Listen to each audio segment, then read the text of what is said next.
m'appelle Jean-François, je suis gardien de but pour le Junior de Montréal. Je porte le numéro 30. Je suis né avec un bâton de gardien dans les mains. J'ai toujours voulu être gardien de but. Je pense que c'est une des positions qui est la plus intéressante puis que c'est le plus gros challenge. Au début, quand j'étais jeune, c'était José Théodore, mais avec le temps, ça a changé. Présentement, c'est Marc-André Fleury. Je pense qu'à cause de son style, puis c'est quelqu'un qui est agressif dans son but, puis il est toujours concentré, il a une bonne attitude, une bonne éthique de travail. C'est sûr que je suis un sportif de nature, donc n'importe quel sport, je joue au basket, au tennis, au badminton, au golf. Mais je pense que le sport que je pratique le plus, c'est le golf, là.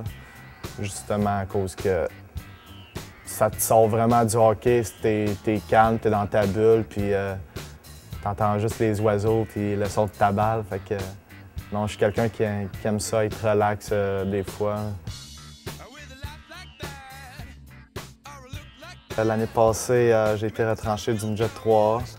Par la suite, j'ai été peut-être un mois ou deux sans jouer, puis finalement, j'ai réussi à me trouver une équipe junior 2A à la chute. Puis à la fin de la saison, j'ai continué à m'entraîner fort. Puis j'ai vu qu'il y avait un camp ouvert pour le Junior de Montréal, donc j'ai décidé de payer 50 $ de ma poche puis d'aller au camp ouvert. On était très bien encadrés ici à Montréal. J'ai eu la chance de gauler avec Jake Allen. Je pense que je regrette rien de ma saison. Je pense que c'est ma plus belle expérience à vie que j'ai jamais vécue. Puis justement d'avoir la chance de gauler avec Jake, je pense que ça m'a permis de grandir en tant que goaler puis en tant que personne.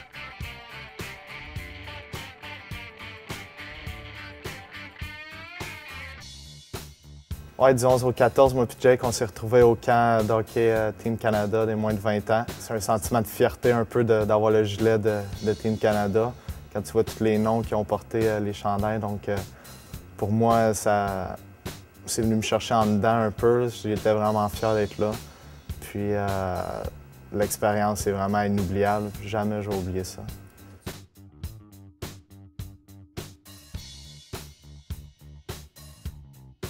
C'est sûr que c'est le fun de voir ton nom écrit dans les 10 premiers goalers nord-américains, mais c'est sûr, moi, je veux me faire repêcher en première ronde, mais il faut rester réaliste, puis je pense que 10e, c'est très réaliste pour les matchs que j'ai eus.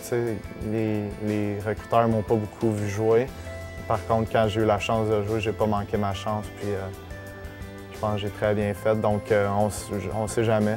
Avec le draft, on ne sait jamais qu'est-ce qui peut arriver. Il y a tout le temps des surprises, il y a tout le temps des déceptions. Donc moi, je me fais pas d'idée avec ça. Côté hockey, tu peux plus rien changer rendu là. Ils veulent voir quel genre de personne que t'es, ta personnalité, si t'es quelqu'un de mature. Puis, ils veulent vraiment chercher justement quel genre de personne que t'es. Et je pense que justement à cause des dernières...